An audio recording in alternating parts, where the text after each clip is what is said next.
namastu purnamasidah Heng awik namastu purnamasidah Heng awik namastu purnamasidah Heng awik namastu purnamasidah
suci.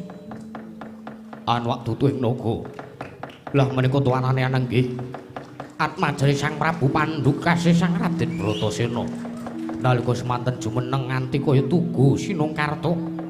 Tugu papan ingkang mapanggon Sinungkarta rinengga-rengga. Kacapai manggi. Lah menika to Sang Wijasena ya Sang Bratasena. nalika semanten nampi dawuhipun ingkang wau ing Astina Sang Nata Prabu Destarastra kinarya babat Wanamarta watak-watuning Sang Bima nalika semanten ora duweni watak mundur saka geguntur mendha saka pangrerempa sigra cancut taliwondo cancut arane cecincing taliwondo cecawet ning setake sabuk bandangi matekaji Bandung Bandawasa wungkal bener tilaranipun ingkang paman satring mandya jajah nenggih Sang Raden Gandamana kocaping mangki nalika semanten dupi wis minatek aji Bandung Bandawasa suku tengen den balangake kebat kaya kilat kesit pindha tadhit saben suku dawuh tening Bantala jemblong sak sumur-sumur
wis prateng tepining Wanamarta ananging wana gawat kliwat wingit pati satu mara satu mati jalma mara keplayu aja teka wujuding jamak lumrahing manungsa nadyan ta Jawata wae ora wani mudhun madene Wanamarta kocap kadurkasan parandene mangke Sang Bratasena wis prateng tepining Wanamarta najaning Wansirina katon ing Wanjiratri awit saka petenging Wanamarta tan sambung sinambung miwah keteling ron-ronan ingkang amayungi Wanamarta parandene mangke Sang Werkudara datanan ingkang gumana musik kejawi amung dawuhipun ingkang wohe Ngastina mila sigra amiwiti babat nalika semana Sang Bratasena amiwiti babat anggempur wujuding Wanamarta temah katingal bubras lengkrah sandrane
kaya Indri aksa sara maruta pawana pana merah kono samirana lan warayang ponco payu wisikan magulingan lima latala wah katon senenge atiku bareng aku nyumurupi kahanan negoring Wonomarta kok katon endah ya ora ana siji wae ribet sing tumapak sajroning negara Wonomarta wayah duk nalika Hyang Piklun Bathara Indra yasakake alas Wonomarta iki ya katon seneng katon marem matine jemdam darat bakal tak mulyake tak ngabekteni panjenengan Sinuwun Prabu Yudhistira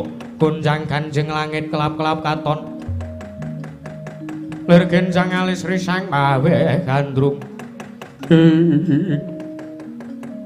kocap kacarita nalika semanten sang jemdam darat anenggih nayaka saking Sang Prabu Yudhistira nalendra kajiman wonten negaring Wonomarta kocaping mangke mboten mangertosi lampahipun Sang Raden Bratasena ingkang nedya anglampahi babat Wonomarta Sang Raden Bratasena ingkang babat Wonomarta wit watu gedhe wit gedhe dibrungkati kabeh kocaping mangke kagat kadoro kasandatan mangertos lampahing Sang Bratasena balangaken sela Sang Jemdam darat datan mangertosi kocaping mangke animbles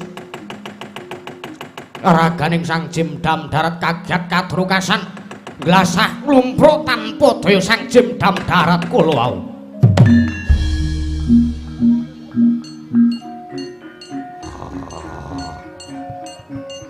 seneng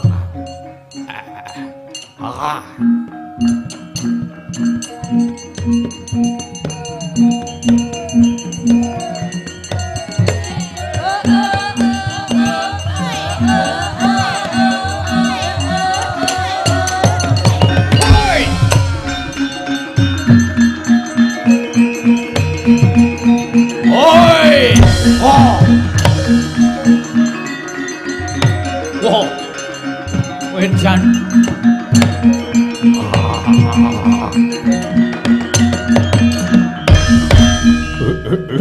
adalah agi aku suka parisuka seneng-seneng ngerti kahanan Wonomarta sing kaya ngene kok lha kok teko dadi kayaning satriya bagus gagah piteksake la Raden kok kowe ngrusak pepasrenan negara Wonomarta Raden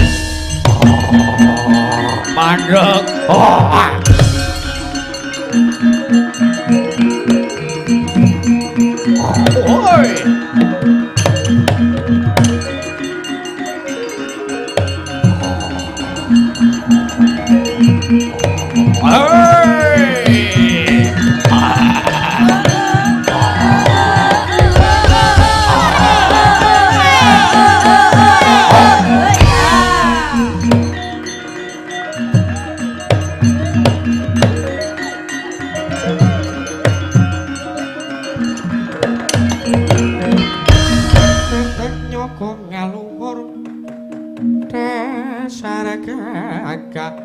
warnanipun Kanjeng Sri Narapati Raja kang ngapala ratu Gonta putamaning kampung Nidyan Garuda Mas Pati Raja Dewaki Raden mengkoto dhisik lah kok kowe dadi gawe gelaning atiku. Wah.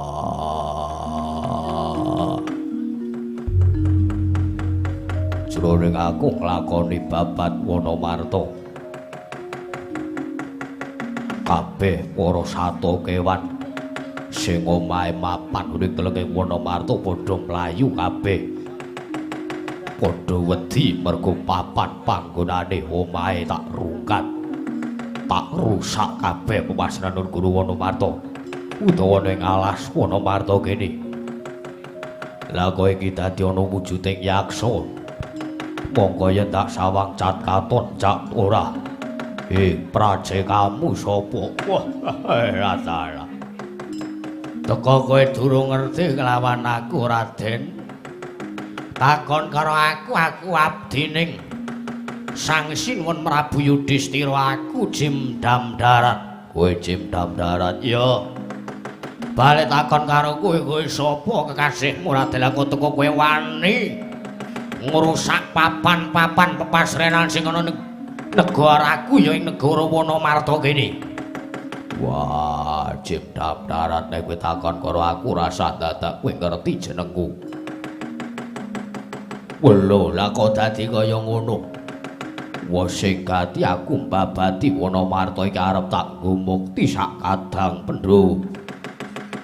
Mergo pancen aku nampa dawuh saka Destarastra bapakku supaya aku mbabati Wonomarto iki. Nek pancen aku kepengin mukti dulurku sak kadang pendho. Mula kowe aja dadi pepalange Bratasena. Kowe mikir nek pancen kowe wegah mati nek pancen kowe isih ngeman karo nyawamu. Wah. Miwane tak pateni kowe.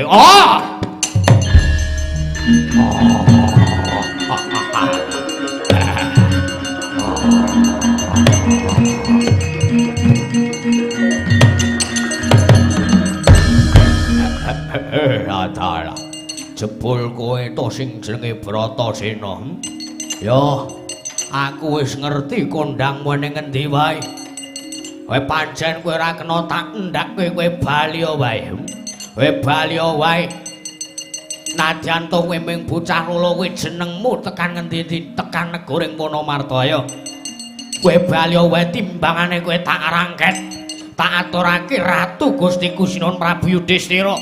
Tak lebok kowe ning pakunjaran Cakeman. Kowe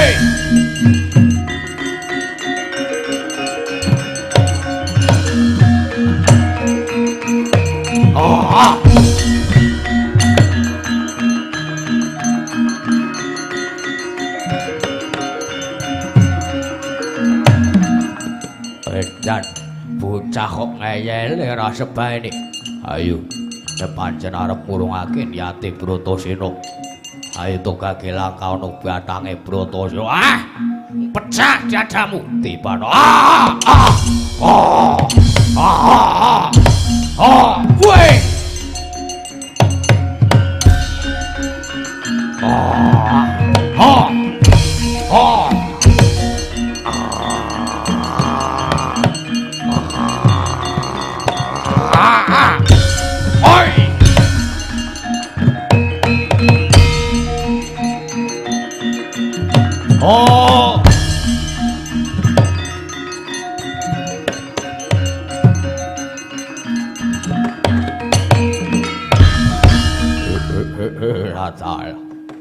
Lah kok teko edan digdaya timen kowe Raden Bratasena.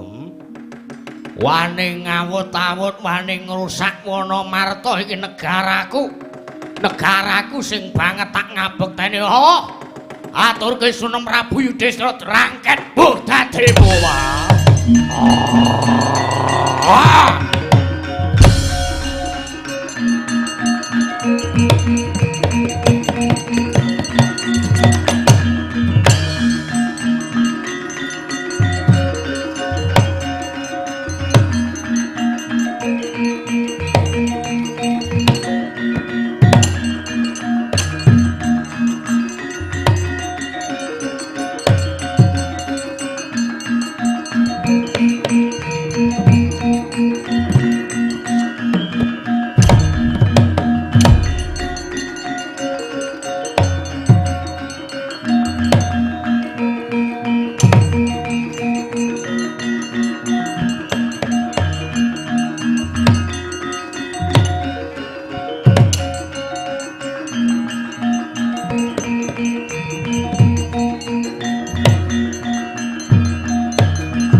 ing kutha Sagara kula yanamutusa sangsi lah kok teko kahanane dadi kaya mangkene adikku bocah bagus Dandun Wacana. Wah, aku dhewe ra weruh. Kowe ngrasake apa Yudhistira kakangku? Pun kakang ngrasakake rumangsa ora tentrem. Kaya ana apa-apa sing tumapak sing bakale teka ning kraton negara Wonomarta. Piyak-piyak.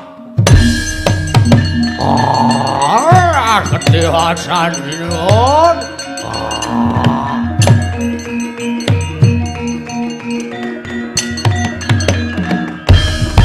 Kajatri sangga berangu prinanggul kinempet keempet Jimdam darat melajar-melajar napa. Aduh Sinuwun ngaturaken kedewasan Sinuwun. Biling sak mangke negaring Wonomarta ketaman pagebluk ketaman pagebluk piye yen to matur mbok yo sing cetha. Aduh wonten retu wonten pepedheng ingkang tumabak ingkang sumandhing negaring Wonomarta menika Sinuwun kula kedah kados pundi. Kula sampun nyobi nambak dumateng pun pagebluk menika kala wau dumateng reretu menika kala wondene sak mangke gagar wigartan antuk karya wonten satriya gagah pideksa kekasih Sang Raden Bratasena ingkang wantun ngobrak-abrik negaring Wonomarta nedya dipun suwun kagem mukti sakadang pendha Sinuwun Prabu Yudhistira.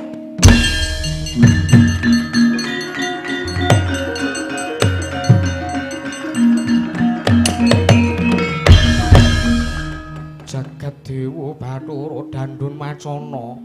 Yudhistira kakangku apa? Teka Jimdam darat matur sartane ngandhakake yen tono satriya gagah pideksa kekasih Raden Bratasena Dandun Wacana. Ya ana dawuh apa? Negandeng negara Wonomarta iki wiyasaning Iwang Pikulun Bathara Indra mongko duk nalika semana Iwang Pikulun Bathara Indra paring pitungkas kelawan panjenengan ingsun besok negara kita ya kuwi Wonomarta bakale purna sartane wayah ulun Yudhistira nalendring kajiman lan negara Wonomarta bakale kababar dadi wujud kamanungsan dadi negarane manungsa. Besok yen to lamun tumapak ana satriya gagah pideksa sing ngobrak-abrik telenging Wonomarta. Wah, edan.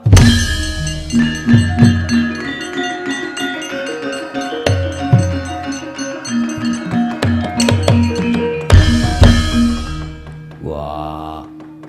Yen to kanane kaya ngono, pancen kudu kaya ngono. Yudhistira kakangku rasah malang ati. Pancen kabeh iki wis dadi kodrating Gusti. Ya nek pancen kaya ngono aku mung nderek kekarepane Si Adi. Aduh, lajeng kula sak mangke kedah kados pundi Sinuwun? Jimdam darat sira goleka kasuwargan sira pribadi. Sartane besok kita sira mesti bakal bali mring asal mula-mulane ro. Oh, edan sira.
ora sah dadak ketayalan ngupadi kamukten wis pun kakang lan kadangmu panengah wis gelem sartane wis trima yen to kudu mapan ning Saptawarga.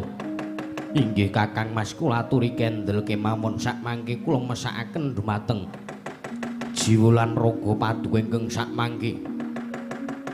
Babat Wonomarta menika tan mangke tartentu kathah sangjaning para jim ingkang boten trimah papan panggenanipun dipun risak sartanipun dipun rungkati sedaya. Ora sadhu cerewet, ora sadhu ceramah. Wah, kowe digoleke kamukten tak rewangi aku kaya ngene mung kepengin Pandhawa ki ora supaya ora ngebutke wong liya. Pandhawa ki men ora jagake wong liya terus supayane Pandhawa ora mung jagake wong tuwa. Wah, lah kok dadi kowe malah ngendheng aku marep mikira abatane Wonomarta. Sareh dising sareh aja duweni pambegan sing kaya ngono. Pun kakang iki banget nggone nresnani Siadi mengko yen to nganti ana apa-apa sing bakal tumapak kelawan Siadi Bratasena sing sapa sing bakal kapitunan. Inggih kakang masak mangke kula aturi emut. Awi kula dherekaken kemawon wangsul wonten ing pertapan Saptawarga. Jlambrong menengo ora ceramah. Sekane ngandani wae. Pilabara iki ngewangi kakangne Babat. Malah kowe mung ngandani sing ora-ora, malah kowe mung ngomongi sing ora prayoga, gunem sing tanpa guna. Nanging nek Siadi Bratasena nglakoni babat iki terus mengko yen to sing tunggu telenging Wonomarta iki mengko apa ora bakal murka. Ah, muring nyoben.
Karonaning kaswase kula nuwun sewu sinuwun menika wonten Nalendra menawi kula sawang cat katon cat mboten panjenengan menika sinten sinuwun. Raden pun tepangaken bilih jengandika mboten tepang kaliyan kula. Kula menika Nalendra ing Kajiman.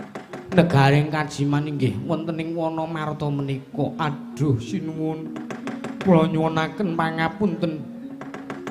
Rayi kula pun Bratasena ingkang sakmangke sampun keladuk nggadahi pakarti nerak pacak nerajang perbatang. Sampun wantun ngrisak pepasrenan negari panjenengan sinuwun. Panjenengan sinten? Kula pun Prabu Yudhistira. Dening keng gagah menika pun rayi kula pun Dandun Wacana. Lajeng rayi kula panengah menika pun Jim Suparta. Kaliyan rayi kula Ragil menika pun Jim Nakula kaliyan Jim Sadewa. Kula nyuwunaken pangapunten dhumateng rayi kula pun Bratasena. Raden inggih kula wonten timbalan. Boten dados menapa dene rayi jeng ngandika. Pun Raden Bratasena menika ngrisak pepasrahan ingkang wonten negaring Wonomarta. Pancen leres sedaya menika sampun kodrating Wang Mahanasa. Kula sakadang kula ing kajiman menika sakmangke duwe negaring Wonomarta.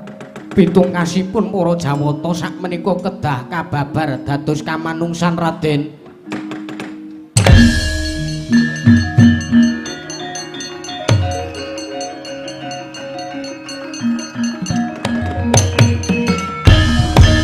Aduh sinuwun dedosan menapa ingkang badhe kula sandhang dene jeng ngandika. Ngendika ingkang kados mekaten, Raden inggih wonten timbalan. Sedaya menika sampun kodrating Wang Mahanasa sampun boten saged dipun selaki. Kula sakadang kajiman menika ugi sampun nrimah, ugi sampun nampi ingkang dados kodrating Jawata. Mila sakmangke kula nuwun sewu.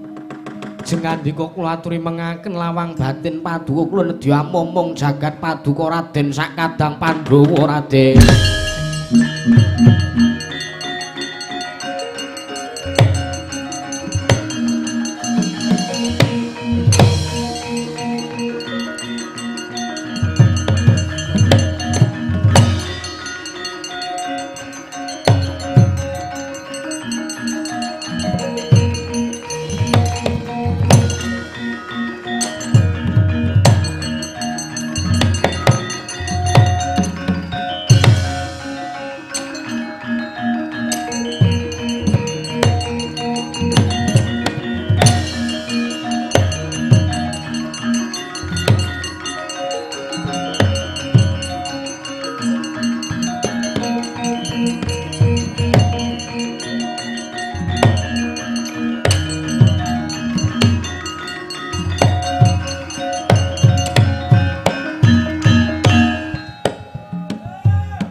Marekoten prayitmu semuriris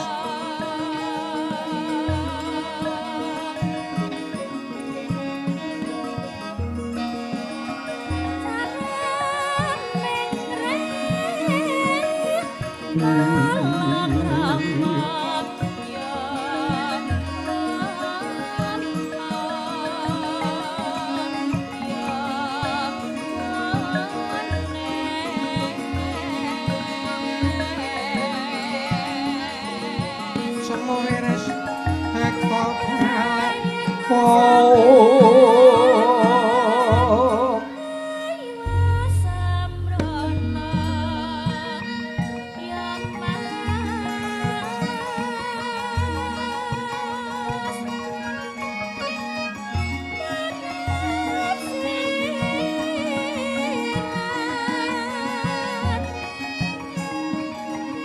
Titiyani kandhayani Trisunya Purnama Sasi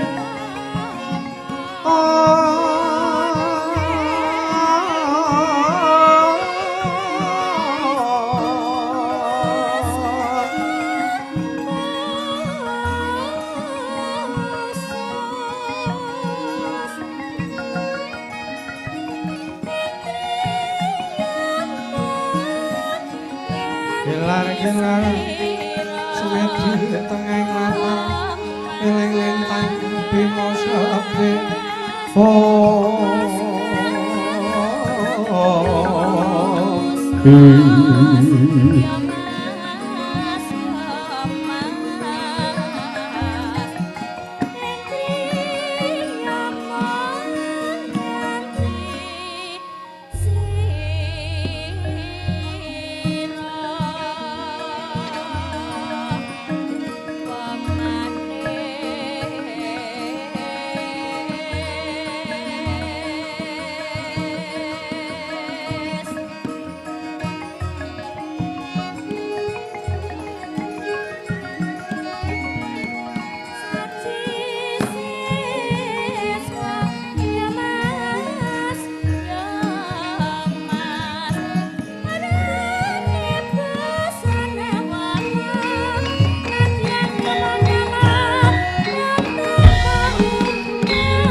Sidhem Ampawik namastu silat mriki Bang Jagat Karana Sirantandha kaisisane bisana Sono sinamung langening kula pestu maksih lestatur lambai budra jinantur tutur katur tulu-tulat mriradeng paradya Winun sita upama prameng niskara karantadya tuwiying jaman purwa mangke teka pasananing kubeta tan murungging pralambang matumpa-tumpa marma panggunggung sang Purwenggata sigebyar dumadining wayang purwa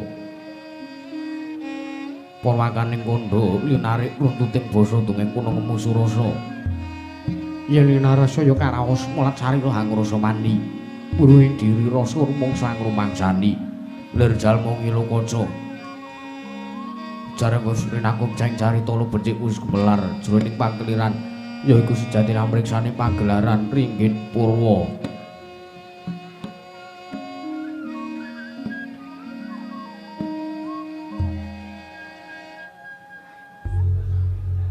Purwakaning kandha ninarik uluting basa dongeng kuna ngemu surasa yen linarasa ya karaos mulan sarira angrasa wani wuruhing diri rasa rumangsa ngrumangsani lir jalma ngilu kaca jarang Gusti Nakum jang carita lu becik wis gumelar jroning pageliran yaiku sejatine amriksane pagelaran ringgit purwa.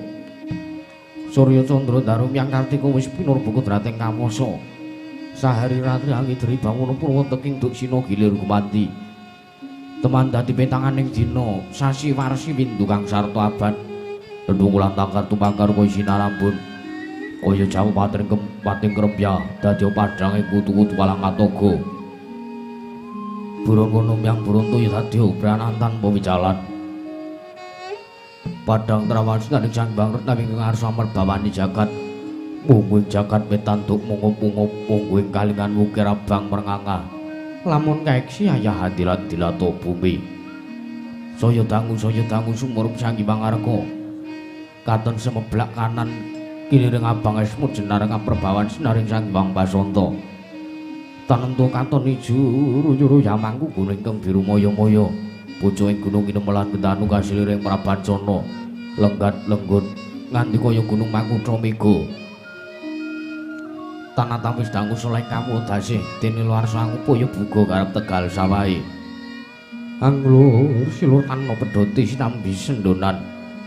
Sesindenan mikul garulukune anggring raja kayane samana ana pirembakan Soma Ruwangi. Sang Hyang Arga saya dangu saya inggil katon sinar jagat wis katon meluk tuning kiblat papat lor kidul wetan kulon. Sinar jagat kang samya rebut yada rebut ijo rebut kukuwung. Parandhin datan wonten kang amadani kaendaning padukaning Karang Kadempel.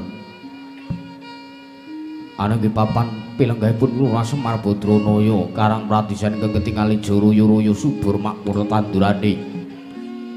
Ayem-ayem tata titi tentrem bandul rompol kawulane manunggal tetunggalan dados tunggal samya manembah marang kapercayane dhewe-dhewe. Manembah marang Gustine dhewe-dhewe. Papan ingkang endah kebak kanikmatan nadantu namung wujude Karang Pratisan kebawat keperintah saking negari Ngamarta. Ananging sampun ketingal pilenggahipun Nalendra ing Ngamarta Sang Nata Prabu Puntadewa, ya Sang Nata Prabu Darmakusuma, ya Sang Nata Guna Talikrama, ya Sang Ajata Satru, ya Sada Dwija Kangka, ya Sang Prabu Yudhistira. Nalendra pepakuning bumi ingkang ketingal anggung anjejekaken kautaman risa juga lenggah madaning lincak wonten ing padukan Karang Kadempel. Kocaping mangke ketingal ugi sangjaning para kadang anung-anung tetungguling praja ing Ngamarta ingkang sami rawuh madaning pendhapi padukan ing Karang Kadempel. Aninggih menika warnan ketingal ngaglah bergagah kadang nata satring Jodipati ya ing tunggul pawenang.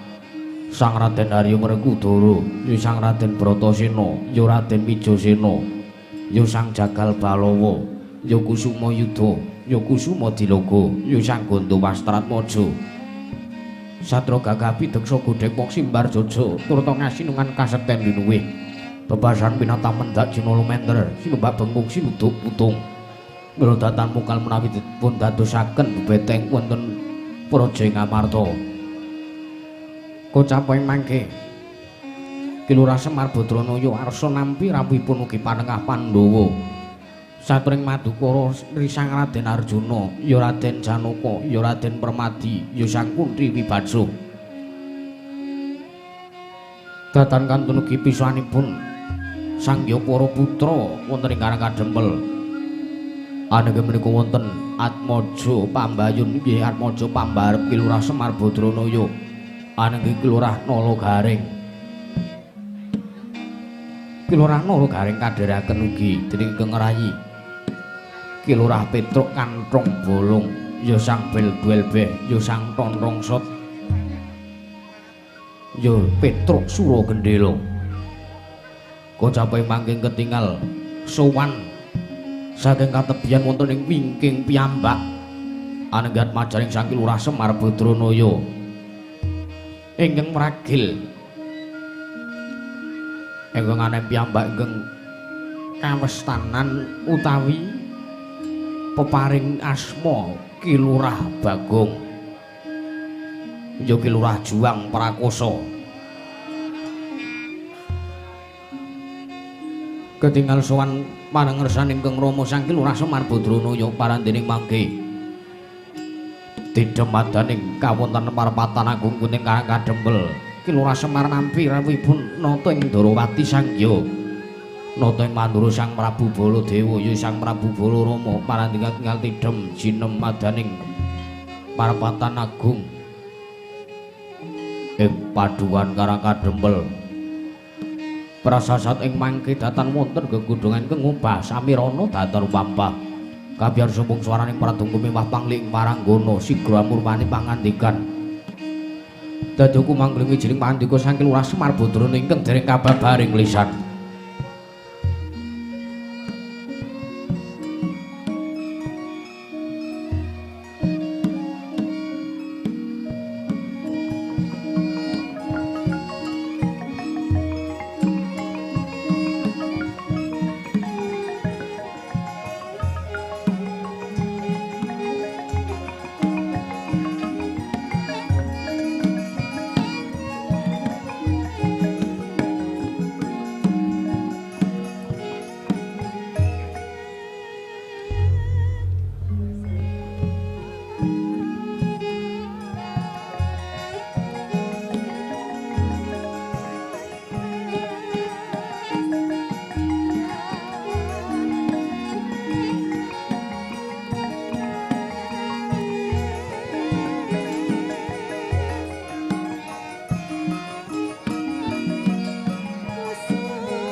tinon ning pasewakan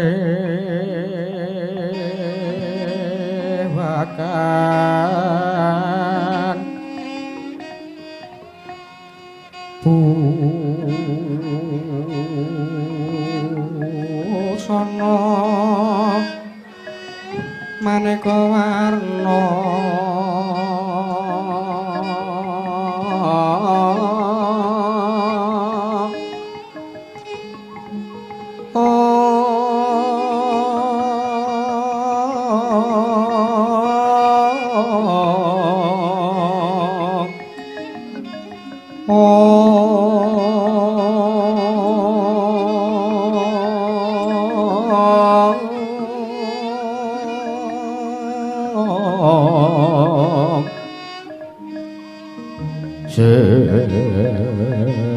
papus petang udyono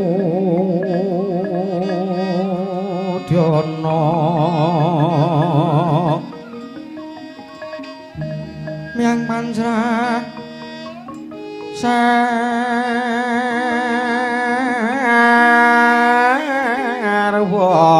rukma renang kang manik nara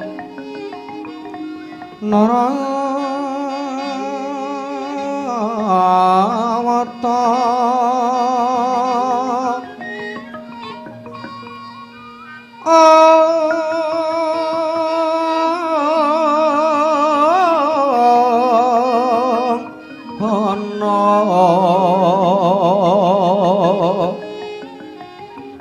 Abra prabanyo kang sumirat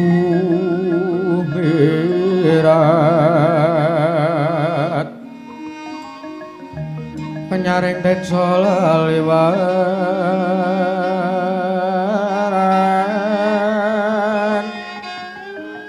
lur kelan sisiring dadit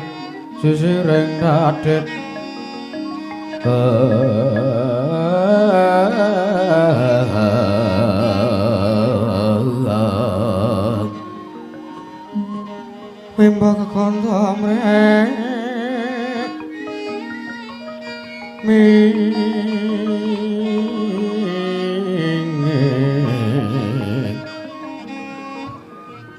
Dadi uping maruta Dadi uping maruta mandha Separan kang mangambar wungas Ngepeke madyaning pasewakan tandya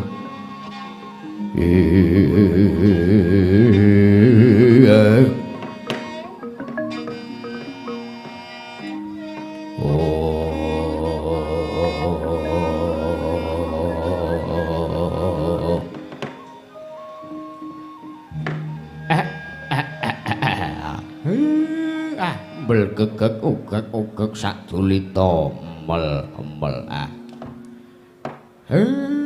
trole nala gareng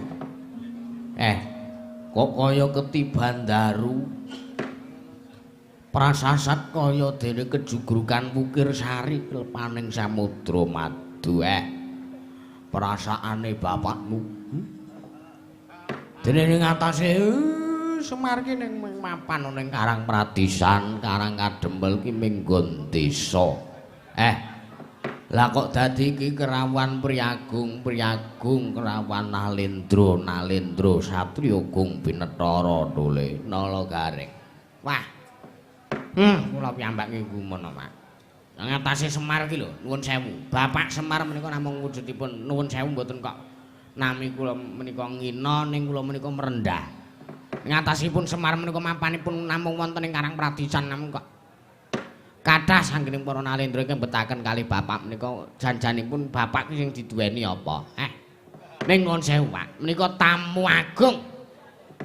Menika menawi dipun sepelekaken kula nuwun sewu. Menika mboten badhe prayoga katadosanipun. Iya. Kula saking menika kula aturi andangu sartanipun nyadong jawuh rawuhipun Sinuwun Kresna kalih Sinuwun Baladewa menika, Bapak. Iya, Nala Gareng ya. Lha nuwun sewu sinuwun. Sinuwun ing Darawati, sinuwun Prabu Kresna. Lha nuwun sewu. Sakrawuh ngandika ingkang abdi pun Semar Badranaya ngaturaken pambagya raharja tuwin kula ngaturaken sembah pangabekti kula kunjuk Dendara sinuwun Kresna ing Darawati jagat pangestu karo wayah turu jagat Kakang Semar ya Kakang Semar ngaturake pambagya raharja kelawan sowanku ning Karangkadempel dina samengko iki wis slamet tekaku ning Karangkadempel ora ana alangan suwiji apa Kakang. Nggih. Bekti kula kunjuk den nuwun sewu Kang. Njaluk ngapura sadurunge yen to aku mbok menawa dianggep lancang. Nggih mboten napa-napa to. Arang kekadangan paseduluran menika kedadipun rumaketaken. Kekadangan silaturahmi menika tansah kedah dipun caketaken mboten pareng dipun pedhot. Iya, nanging dudu kok babakan perkara kuwi, dudu kok babakan perkara srawung. Lah perkawis napa? Kakang Semar ngendikake sartane Kakang Semar ngaturke bekti kelawan Nata Ndarawati iki njaluk ngapura sadurunge Kresna kuwi ora kok ateges aku ngegungke kelawan sapa sing mapan ning jiwaku. Nanging kelungguhane Wisnu Bathara Wisnu kelawan Sang Hyang Wismaya kuwi luwih dhuwur ado derajate Kakang. Nuwun sewu. Kula niku ming batur, kula niku senes Ismaya, Semar niku nggih Semar. Kula niku nggih kula niki ming mongkere. Kok sampean ngendikake Ismaya? Sang Hyang Wismaya menika papanipun wonten ing Kayuwanganten. Ora pancen yen to ditodi tata lair pancen Kakang Semar kuwi nuwun sewu mung wujuding wong lumrah. Mung wujuding batur wong gedhi bal 17, loro sak udon, telu sak urupan ibarate. Nanging Kakang Semar kuwi yen to disawang kanthi permana jati, kanthi netra batin. Kakang Semar kuwi tanpa beda kaya dene pangidjawantahing Sang Hyang Wismaya. Mula walat apa sartane dosa apa sing bakal tak sandang yen to aku ngasih wani nampa sembahe Kakang Semar Badranaya. Mun tanggap, pun babakan sinten sing manjing teng awak kula pun mboten sah mangendikake. Ingkang baken kula ngaturaken budya pangastawa sinuwun. Ya Kakang Semar ndak tampa kanthi lega legawaning penggalih. Sinuwun Baladewa, rawuh wonten ing mriki mugi tansah manggih karaharjan. Kawilujengan tuwin kasarasan den sinuwun ing Mandura. Jagat pasisaning Bathara wayah Bathara jagat Patindra Jaya Diwaku. Kakang Semar ya Kakang wis prayoga praptaku ora methuke alangan apa-apa sowan kowe iki. Tansah bilangipun kawidadan kali sing sambikala ning Karangkadempel Kakang Semar. Nggih. Bekti kula kunjuk. Yo. Kakang Semar tak tampa tiba sepadha-padha. Pun prayogaken anggenipun lenggah den sinuwun Baladewa. Yo. Kaya wis ora kurang prayoga praptaku ning Karangkadempel dina samengko iki Kakang Semar Badranaya. Nala garing kowe ngaturna bekti kelawan bendaramu.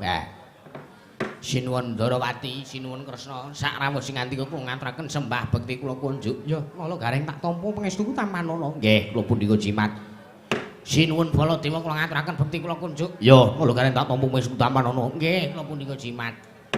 Sinuwun Kresna kula ngaturaken bekti kula kunjuk sinuwun. Ya petrukan wong bolong tak tampa pangestuku tamanana. Nggih, kula pundika jimat. Sinuwun Baladewa kula ngaturaken bekti kula kunjuk. Ya, petruk tak tampa pangestuku tamanana. Nggih, kula pundika jimat pun mragaken nggih sinuwun. Ya, kaya wis ora kurang kepenak. Ya, kowe wis ora kurang prayoga. Gong. Ora nyembah ning. Ora. Lah ngopo?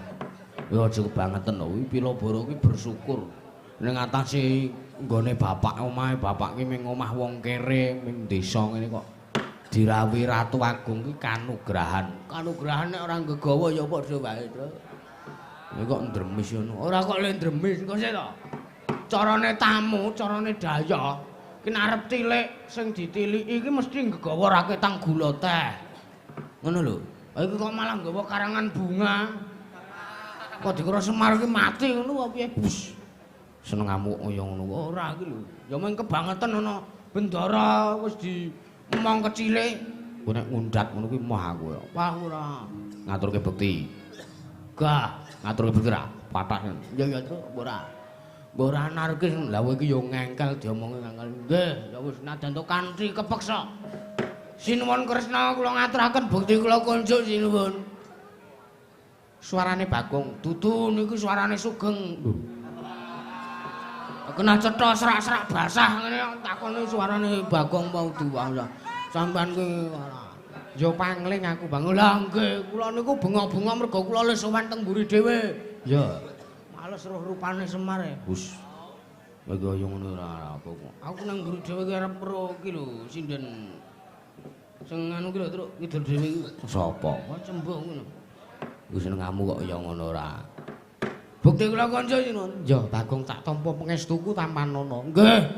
Sinuwun Baladewa, bukti kula kunjuk. Ya, Bagong tak tampa pangestuku Tampanono. Nggih, kula punika jiwan mripit dereng kesantutan. Wah, kendalan ana swara apa ya, Truk? Mbuh.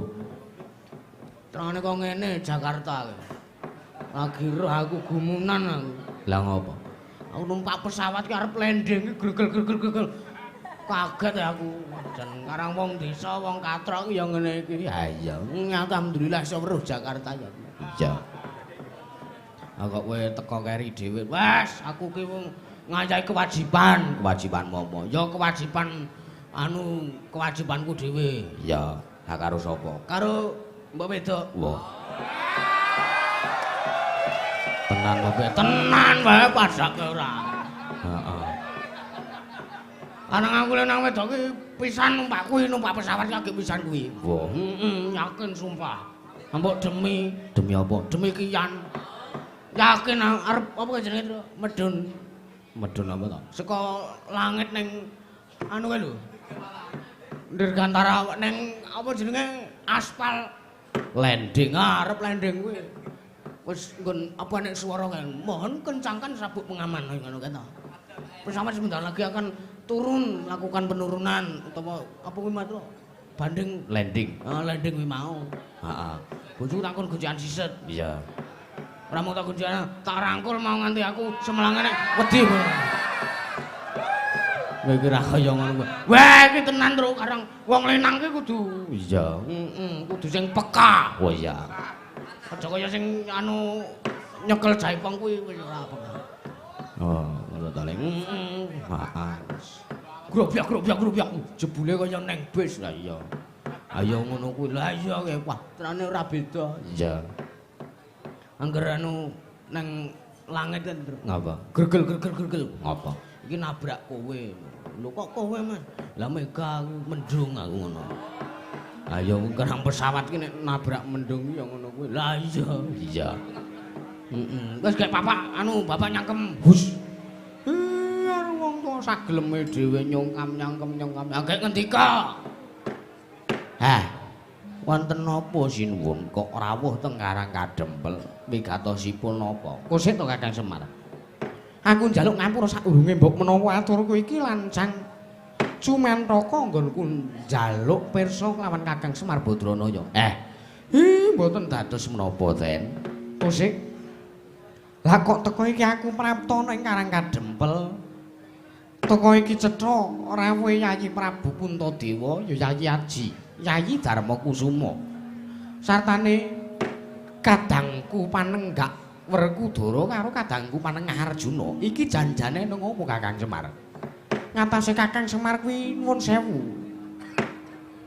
Batur teko dirawuhi bendara kuwi wigatine apa? Mergo duk nalika semono aku lan Koko Prabu Baladewa ki nanjihake sartane bakal sowan nindakake jejibahan kewajiban kaprajan negara Ngamarta. Parandene aku wis prapta ning negara Ngamarta sartane Koko Prabu Baladewa wis tumapak lumarep ning negara Ngamarta. Ewadene para Pandhawa ora ana negara Ngamarta kumplang. Jebul tinemune kadangku para Pandhawa, Yayi Darmakusuma sak kadang Pandhawa mapan ana ing kene. Iki janjane ana apa? Ya Semar kene ngopo? Lah kok dadi Yayi Prabu Darmakusuma, Werkudara lan Janaka iki mapan ning kene iki janjane ning apa? Apa arep ewuh ngono kuwi? Nggih, ajeng mantu kula. mantu sing kepira ya, Tru? Ayo sembur. Aku iki bola-bali masalah iki. Wah, sengamu ora wayang elektron piye. Iya wae iki ya ngono ora. Kowe arep digawe apa? Kowe arep digawe apa kok teko dadi iki kadang-kadangku para Pandhawa. Padha rawuh ning kene, padha lumapun ning kene iki janjane ning apa? Lha nuwun sewu, kersane Sinuwun Punta dhewe sing ngendika. Kersanipun Ndara Werkudara dhewe sing ngendika. Kersane Ndara Janaka piyambak sing ngendika. Sinuwun Kakang Semar kepiye? Mriko to. Ingkang Raka sampun rawuh sampun prapta wonten ing mriki. Jam pira to iki? Mbuh. Jam 12 e. Lagi iki aku jejer jam 12. Ora masalah. Ora apa-apa, ora apa-apa. Iki ngolimbukan jam 2 ya, Tru. Ya. Bebas. Iya, bebas ya. Iya. Koko Prabu Indrawati, Koko Prabu Pengayoman kula wonten ing Madyapada Pramting Delahan. Koko Prabu Sri Bathara Kresna. Sakrawujing ngandika kula ngaturaken pambagya raharja tuwin asung pasegan Panakrami. Koko Prabu Kresna. Meninjaya Prabu Darmakusuma nggih kula tampyak karya bombong rasing penggalih. Koko Prabu Baladewa kula ngaturaken pambagya raharja Yayi Wilujeng pisuhan kula wonten ing Karangkandempel menika. Mboten manggangan setunggal menapa. Inggih Koko Prabu. Wah. Jlitheng kakangku sarawuh aku ngaturake bekti sembahku tampanan Werkudara ya tak tampa. Ora lar pangestunipun Kakang Indrawati wae tampanana. Ya tak kegem dadekake jimat. Bule Baladewa kakangku aku ngaturake sembah bektiku tampanana basaku tampanan. Ya Werkudara tak tampa. Ora lar pangestunipun Kakang Mandurit tampanana. Ya tak kegem dadekake jimat. Prayoga nonggon mulungguh. Ya kaya wis ora kurang prayoga Werkudara. Koko Prabu Nyadan kula ingkang rayi pun Arjuna ngaturaken sembah bekti kula kunjuk. Ya Arjuna. Tak tampa rat pangestunipun Kakang tampanana. Inggih Koko Prabu kula pundi nggo jimat. Koko Prabu Baladewa kula ngaturaken sembah. Ya Arjuna tak tampa pangestunipun Kakang tampanana. Inggih kula pundi nggo jimat. Yayi Prabu Darmakusuma wonten timbalan Koko Prabu kula nuwun sewu. Damel kaget sotaning manahipun ingkang Raka Indrawati dene ngandika sakmangke kula padosi wonten ing negari Ngamarta ewon dene sakmangke mboten wonten. Negari Ngamarta komplang kadang-kadang kula para Pandhawa mboten mapan wonten negari Ngamarta. Parandene sakmangke mapan wonten ing Karangkandempel menika wonten menapa Yayi Prabu Darmakusuma? Yayi Aji, nggih kepareng kula cumadung dawuh.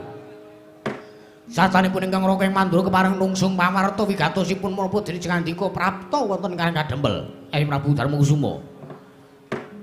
Anja ingkang puspita arum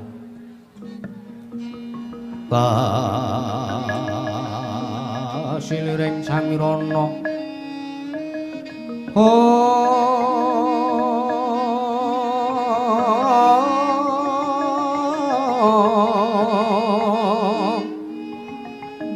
Sekar kadung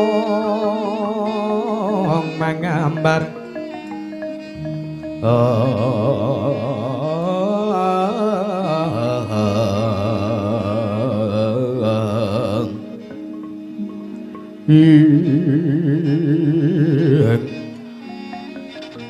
mawerana sretaning griya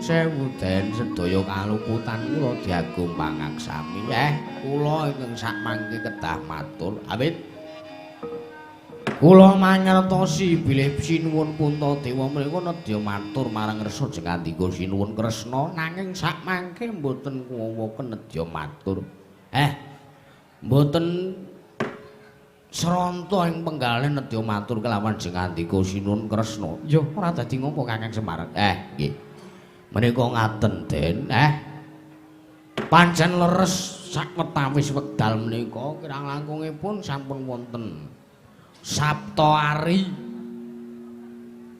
Para bendara, para pepundhen Pandhawa menika sampun mesanggrah wonten padukan Karang Kadempel. Mriku awit sakmangke pancen para Pandhawa menika nggadahi gegayuhan.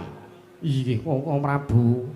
Kula sak kadang Pandhawa nggadahi gegayuhan awit wiwit saking para kadang Pandhawa pikantuk kanugrahan saking ngersaning para Jawata. Inggih menika pun wujudipun negari Ngamarta ingkang rumiyin negari Kajiman. Ingkang enggo sepriki kababar dados negari kamanungsan kababar kasatnetra. Enggo sepriki kula sak kadang Pandhawa sampun rumaos mukti, sampun rumaos ayem Kakang Prabu. Mila keng saking menika gandeng kula sak kadang Pandhawa sampun kelampahan pikantuk kanugrahan saking panguwasaning Dat Kamurwengdat awujud negari Ngamarta. Mila saking menika negari Ngamarta menika nedya kula bangun. Negari Ngamarta menika nedya kula bangun sak kadang. Mboten kok wujudipun papan ingkang magrong-magrong menika mboten Kakang Prabu. Nggih niku. Sinuwun punta dewa kula cekak ngendikane kula nuwun sewu. Kula nuwun sewu. Pancen leres para kadang-kadang paduka pun para Pandhawa menika rawuh mriki nedya. Nyuwun pirsa nedya mbangun amiwiti mbangun Ngamarta. Niku kula nuwun sewu. Senes kok wujudipun namung papan ingkang magrong-magrong ingkang dipun bangun, senes kok namung tata lair sing dibangun. Tata lair nggih dibangun. Ning tata batin, moral, budi pekerti menika nedya dipun bangun dening para Pandhawa. Lah menika kula nuwun sewu nek jenengan bingung kena ngapa kok para kadang paduka pun para Pandhawa kok rawuh wonten ing mriki malah ndhisiki teng Karang Kadempel menika kula nuwun sewu tiyang kang nedya bangun negara menika mboten kak kawiwitan saking Kutagara menika mboten nanging pancen adat sabenipun menawi nedya mbangun negari menika pancen kedadipun wiwiti saking Karang Pradisan saking desa papan kula menika Den sinuwun Kresna jagat dewa batur jagat pangestu Kakang Prabu. Nyai Kresna piye? Jebul tinemune Nyai Prabu Darmakusuma menika mesanggrah wonten padukan Karang Kadempel menika manci nggadahi gegayuhan. Inggih menika pun kepengin bangun negari Ngamarta. Wela dalah jagat dewa batur. Dalah jagat pangestu waya betul jagat Mandhendra Jalatiwaku. Gong wis. Wis. Kowe arep ngerol bariki nek dayoe. Apa iya to? Heeh. Iku sok wis bedhek ngono kuwi sengit aku. Gah aku iki wis yahene. Ora masalah yahene ora masalah to. Dinikmati wae kanthi merdika. Mila to. Mila saking menika jenengan sarujuk menapa mboten menika namung gumantung paduka Den Kakang Semar. Wonten timbalan. Yayi Prabu Darmakusuma. Inggih, kula wonten paring ngadhawuh Kakang Prabu. Saestu kula midhanget aturipun Kakang Semar Badranaya menika rumaos bombong, rumaos ayem. Awit paduka menika nedya miwiti mbangun negari Ngamarta. Menika sae, menika agung. Gegayuhan paduka menika cetha luhur saestu. Inggih Kakang Prabu. Inggih. Mila Blaka Suta kanthi tulusing manahipun ingkang ngraka ing Ndarawati. Sakmangke kula nyarujuki sartanipun kula maring pangestu dumateng pun kadang-kadang kula para Pandhawa. Nggih, Yayi Prabu. Yayi Aji kula ugi nderek mangayu bagya sartanipun kula nyarujuki. Kula nayogani bilih paduka sakadang Pandhawa nggadahi gegayuhan. Inggih menika kepengin bangun negari Ngamarta. Mila sakmangke kula aturi ngatos-atos kemawon. Surtiti ngati-ati duga-duga digawa. Awit tiyang kang gadhahi kanugrahan menika pacobanipun mesti bakalipun sinanding Yayi Aji Kakang Semar Badranaya.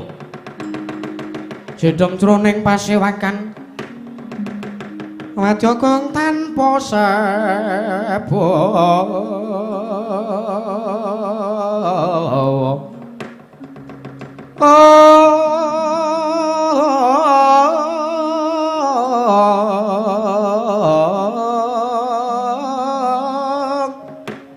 kaprabang dening Sang Nalendra Tama mangu nengi lerwu sing duka cipta berebuti mantono saras berebuti mantono raras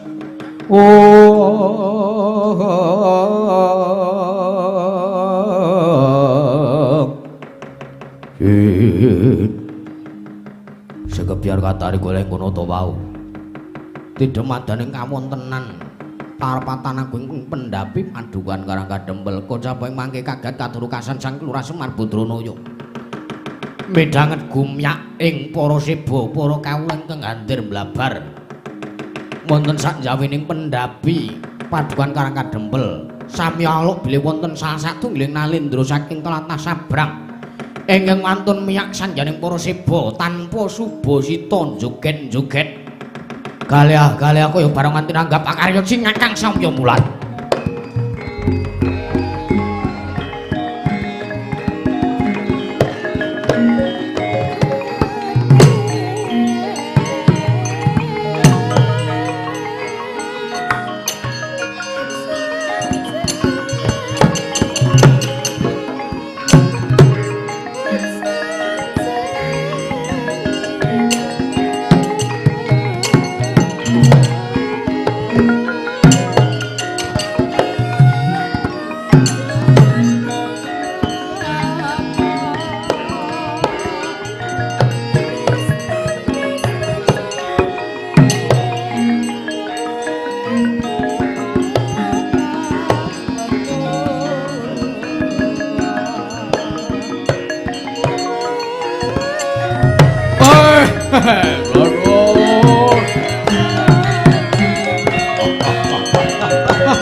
Sinongwati caket kinari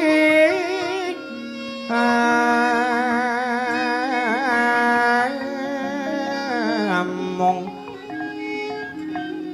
mbak lumembak ombak ing samudra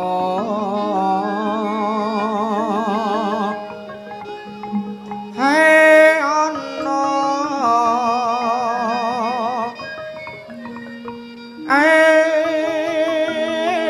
ana bali lunga sambrek kanggang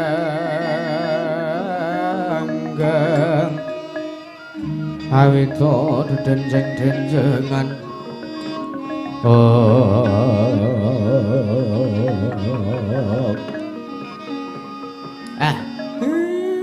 sewu sinuwun lah kok dadi niki enten sing rawuh menika katitik saking busananipun menika Nalendra Nala Gareng wonten dawuh Pak iki sapa apa iki kancamu kok seragame pink padha kowe mboten kula ki ra tau duwe kanca ratu kaya ngono kuwi kula ki ming kere kok srawung kula wong sugih ayo kula insecure basane Gareng lan menika senes rencang kula Pak menapa kancane Petruk Duk niku senes rencang kula wong kanca kula niku ming wong kere-kere kanca kula niku nggih sepadan kalih kula niku apa iki kancamu Gong kancamu kowe endi kulo warna pink iya kancamu kudu ora kuse kaya karsi to Karsi piye to? Aku dek kanca ya ngene iki, ping ngene ku anane. Ning kaki wonge cilik, nek kok gagah gedhe. Udu itu udu. Lah iya, karsi kok mekutan barang. Ha iya iki ora mangkat wonge. Lah iya, dandane kok iki striminan ning omah. Ha iya. Ora masalah. Apa Kang Roni ya iki ya? Mbuh, aku ora ro. Biasane iki ya ngene iki. Iya. Mung kuwi anune kotak-kotak itu. Iya iya. Heh, nuwun sewu sinuwun. Damel kaget penggalipun ingkang ngabdipun Semar Badranaya. Sing ngandika menika sinten? Kula nuwun sewu. Nalendra saking pundi sinten jejulukipun Kisana? Wah, la salah. Yo Semar yo. Jaluk ngapura sadurunge yen to aku ora basa ora tata krama karo kowe. Pancen bener. Wis trep ukaraku ki wis bener. Subasitaku ki wis cetha, wis mathuk ning atase derajatku ki kowe iki mung batur. Kowe mung wong loro saudon telu saurupan, kowe iki mung pamong, kowe iki mung ponokawan, kowe iki mung wong kere, kowe iki mung wong ora duwe. Mula yen to aku tanpa tata krama ora duweni subasita karo kowe iki wis sak trepe. Nggih panjenengan kula menika namung tiyang Karang Pradisan kok sinuwun mboten wonten apa-apanipun menawi dipun taker dening kadigdayan utawi ingkang jenengan paduka kagungan. Yo. Ora ngaturake bekti karo aku. Aku ki Nalendra Kumpinetha ora ngaturake bekti karo aku. Lan jenengan sinten? Kula nuwun sewu. Sing gelem mestani karo aku nek Nalendra ing Pageralon jejuluk Prabu Gendra Suropati. Prabu Gendra Suropati. Yo. Dene wigatosipun menapa sinuwun dene sing ngandika rawuh mriki cekak aos bloko suto blakutang terus terang bae. Sowanku iki mbutuhke kelawan kowe Semar. Sowanku iki mbutuhke karo kowe. Mergo pancen negaraku wis ana telung candra iki taman pegebluk. Negaraku ki akeh kawula sing esuk lara sore tenganing pati, sore lara esuk katiwasan. Kuwi wis akeh dadiane. Aku wis ngrawake Brahmana Winasis 1000 sugata kinaryan nambah rekaning praja parandir gagar wigar tanantuk karya. Satane aku uga wis manekung puja semedi sesemek ron raja mula bebantal bata sarembak. Ewadene ora ana siji wae syarat surur sing bisa nambah bebendu negaraku Pageralun. Lah kersane pripun? Bareng aku semedi ana ing lengkehing Gunung Mahameru. Aku antuk sasmita saka para Jawata. Jawata ngendikake yen to negaraku iki bisa waluya nirmala temah jati. Jati temah mula yen to ora ketang mung telung kedheping meninggal. Ora ketang mung 5 menit Semar ki nunggoki negaraku ing Pageralun iki. Ora ketang mung telung kedheping meninggal. Negaraku ing Pageralun iki ditunggoni Pamong Agung ya kuwi Semar Badra ing Karang Kadempel. Mula Semar nek kowe gelem tak boyong kowe njaluk apa wae mesti tak turuti. Aja nyepelekke. Prabu Gendra Suropati kuwi Nalendra sugih Blegedhu Brewu Herbandra Bandhu. Seprapat jangkit kagungane Prabu Gendra Suropati kabeh. Ngono. Lho nek gelem tak boyong kowe njaluk apa? Omahmu sing kaya ngene iki bongkar. Kowe njaluk tak bangunke loji, mobilmu njaluk Pajero, Civic Turbo, apa kowe ngaranana sak gelemmu? Tak wenehi, tak paringke. Lha niku trima kijang super mun trima. Werna abu-abu. Mun kula trima najan to nika ngorot-orot wingi bareng entekke spare part pirang-pirang mboten masalah. Wah, mun kula pun bersyukur kalih napa sing tak duweni. Ora. Kowe nek gelem tak boyong kowe mesti dadi wong sugih. Kowe nek gelem tak boyong kowe mesti omahmu ra kaya ngene, sandangmu ra kaya ngono. Sumpingmu sing wujuding lombok kuwi ganti sumping saka emas 190 karat. Nganti dlawer kupingmu. Bakal tak paringi. Omahmu sing kaya ngene, pendopomu sing isih kayune kayu maoni. Bongkar kabeh, bongkar. Tak Kanthi kayu jati tuwa. Bulete 190 cm. Ayo. Cagak papat iki sak penuwune. Ayo kowe njaluk joglo gedhe dhewe sak donya kasempatan katurutan. Lha niku mboten blereng bondo donya. Sing ngomong sapa? Kula niku mboten blereng bondo donya kok sinuwun. Ayo. Nek pancen kowe gelem tak boyong, kowe bakal entuk kabeh kuwi mau. Jaba delon. Wis tak cawisake. Peni raja peni guru bakal guru dadi. Ki nek kowe gelem tak boyong kabeh kae grobokan pirang-pirang emas, perak, jamrut, putri.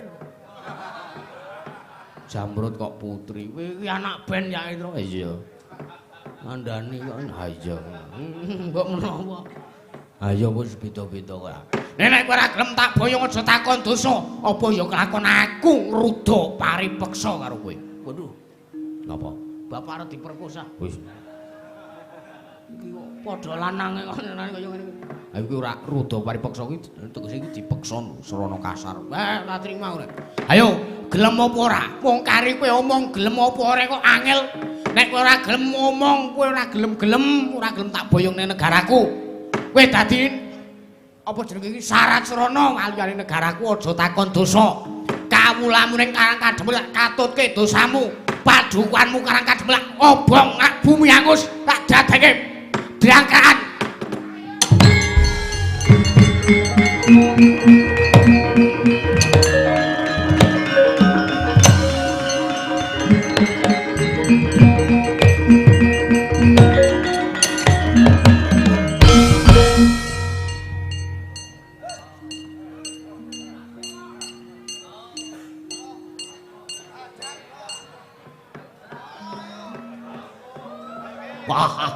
Wah, matamu. Wah, nesu. Bapak ora ndek salah apa-apa, kawula Karang Kademel ora ndek salah apa-apa. Aku matur Karang Kademel bumi angus, Karang Kademel diadake neraka. Kowe Tuhan apa piye ta iki? Iki sapa? Anake Semar kowe ngopo?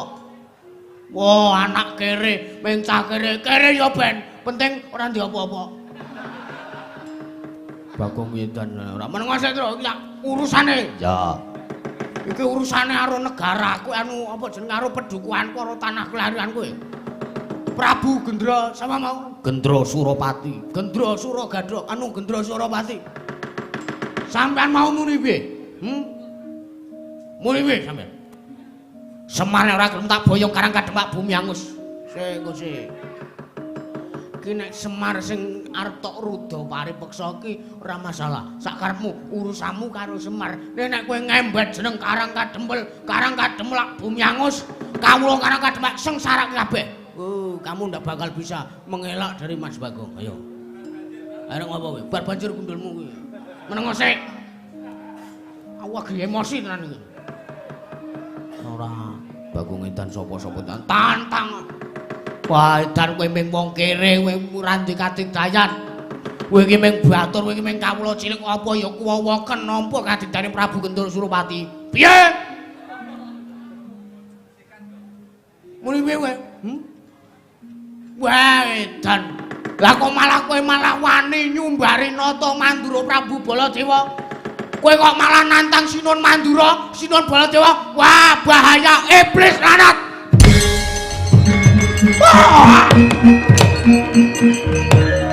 Harus mari jajanan sani kone pisan kolong sorat tataran. Hei, Gendra Suropati lah kowe dadi wani nyumbare karo Baladewa. Kowe dadi kok ngono kowe wani karo cagelmu dhewe. Hei, harus mari jajanan sani baru iblis lanat menungso ratatanan. Ngilani dadane untuk Mandura Prabu. Lah kowe dadi teko nyumbari Baladewa. Hei, Gendra Suropati. Hei. Kok Prabu? Nggih. Kula nuwun sewu. Sampeyan nesu kali sinten? Nesu karo Gendra Suropati.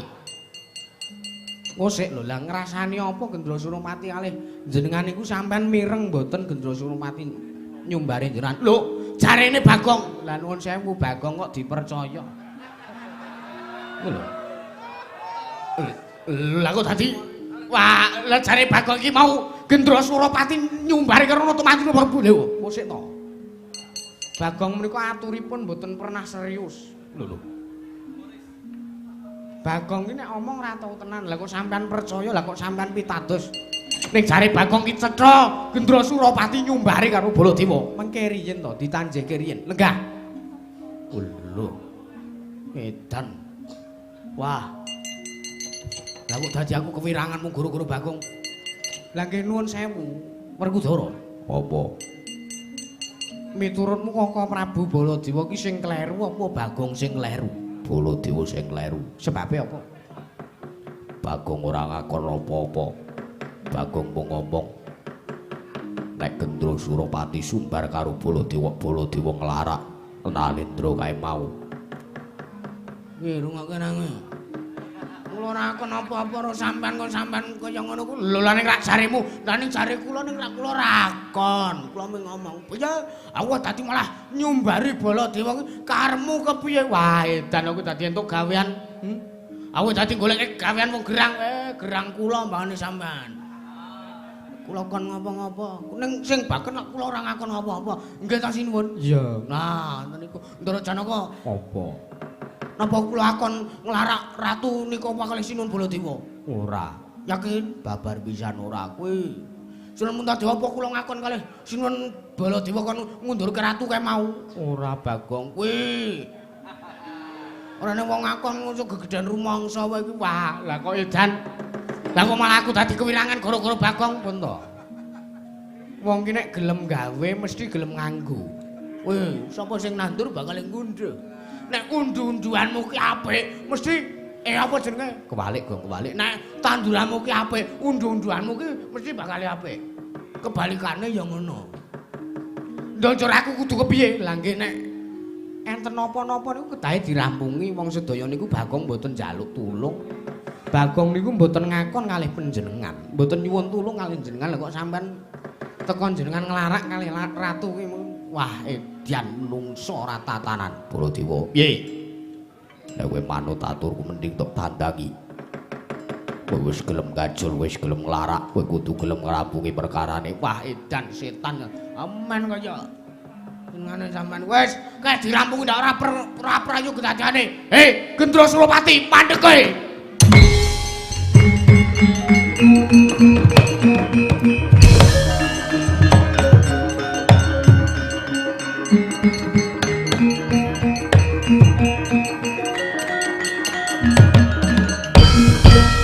Kakang Semar Badrana ya pripun Den? Niki lho. Wong iki duwe gayuhan pancobane mesti wae bakal teko. Iya. Kowe ngono kuwi napa ki arep sukses, cobaan ki mesti maneka werna. Ha iya to. Mak. Iya, kaya tak aku iki alhamdulillah iya. Wah. Ngurus hubungane wong ora sok kaya ngono, ora sok mbukak wadine wong liya. Ah sak gelemku ora. Kakang Semar, kula Den. Sing prayitna ngati-ati kae mengko Koko Prabu yen ora dindake. Nggih.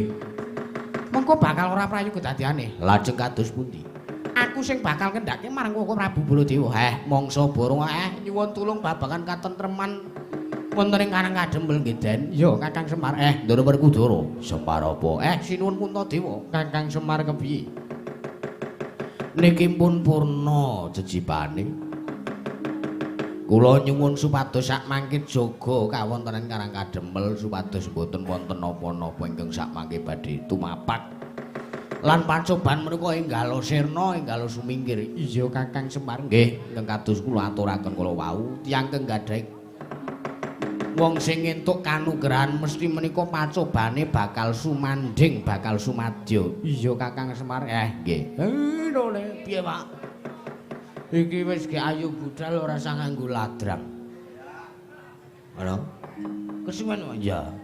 Jam 12 seprapat Ya wis nek ngono aku njaluk pamit madal Mas keng atus-atus sampun kados lare alit sinuwun.